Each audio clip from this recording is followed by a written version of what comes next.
BC. We'll start with, I guess, just taking care of business. You guys had 2 games this weekend to put yourself in the spot. Now you got to wait and see what happens tomorrow. But you guys took care of business. How do you feel about the group this weekend? Yeah, it's whatever happens, the most important thing was just getting our game to a spot where we felt confident going into the playoffs, and whether we go on the road or whether it's here, we can't lose sight of the things we need to do to have success. And there's nothing better than winning at this time of year. There's a price to be paid, and you got to be disciplined mentally, just understanding the way we need to play, how each little detail adds up over the 60 minutes.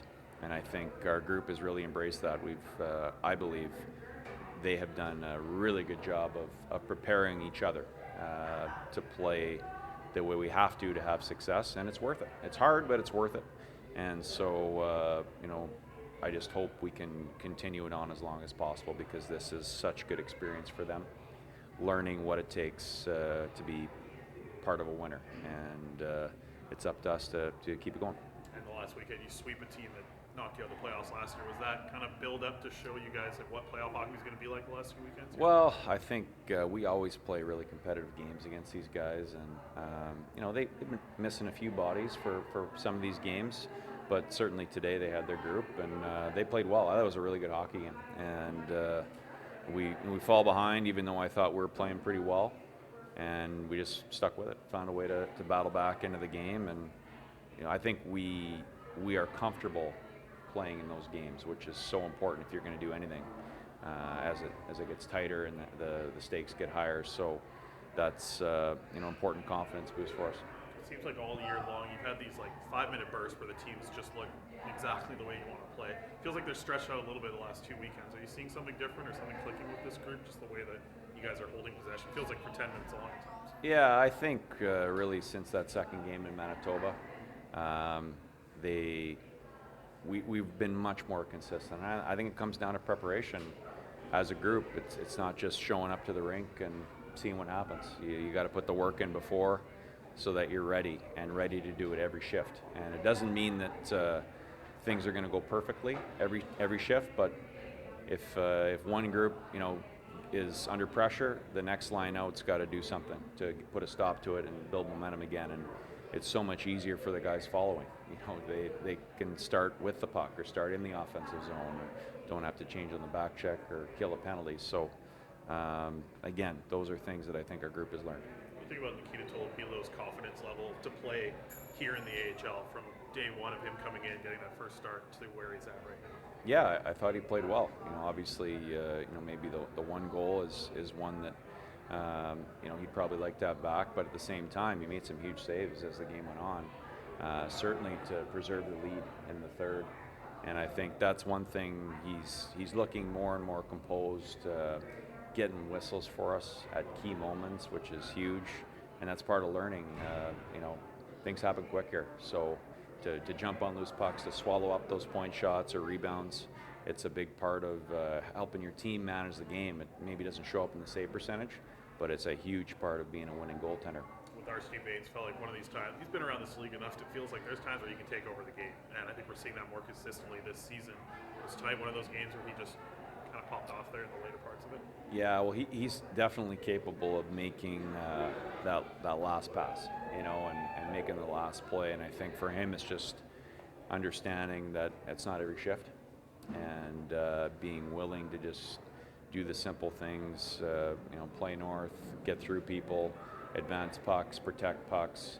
And it may not be that something happens on that shift, but you put the team in a good spot always, and then eventually that comes around to him. And I thought that happened a couple times tonight. So we need him. He's a big part of our group, and hopefully he can use this experience that he got last year going to the playoffs to be a big part of our success.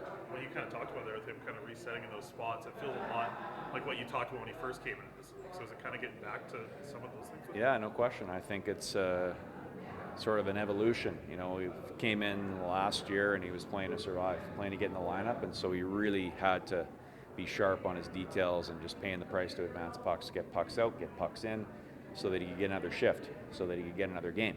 And as he's built confidence, certainly he can have a bigger effect on the team in the game. He is tremendously skilled and makes a lot of plays, and he's been producing. But to get where he wants to go, he needs to do that without losing the detail away from the puck, and I think that's what this year's been about for him.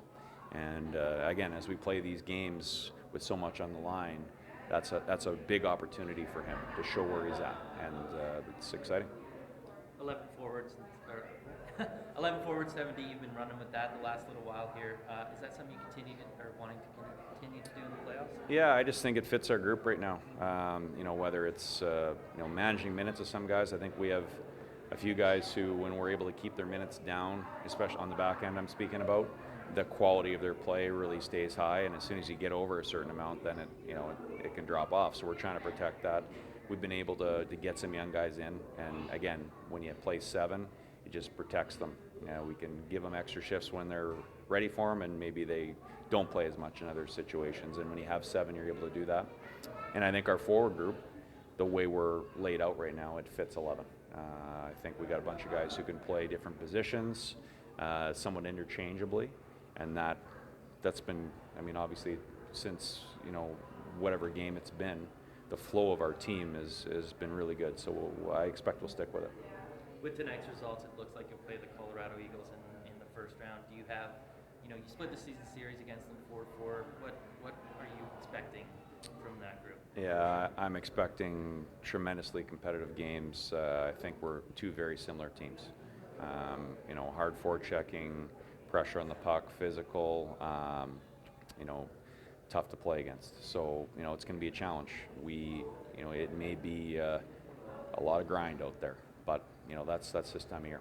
Yeah. With R.C. Baines, he's come up and down, kind of all season long. What have you, is that something that you have to talk to him about and kind of help handle his emotions? Yeah, it's a new experience, obviously. He didn't get a chance last year to go up. This year he goes up, and you go back and forth, and it's sometimes hard to stay in the moment and get, there's disappointment when you come down, and how quickly can you get over that and just focus on what you got to do to have success. But I think overall he's handled it really well, and that's part of, as you try to find your way in the league and find your way to the NHL, you're going to go through that. And he's had such a tremendous year, AHL All-Star MVP and second leader in points on the team. What have you noticed the biggest change in his development from the start of the year till now? Well, as I said earlier, I just think it's managing, balancing the hunger to produce and be a top offensive player with the details away from the puck, so that you want to be a guy that's trusted whether you're up or down in the last minute of a game, the last minute of a period, and certainly at the next level, that's what you hope to be. So those are things you got to keep your focus on.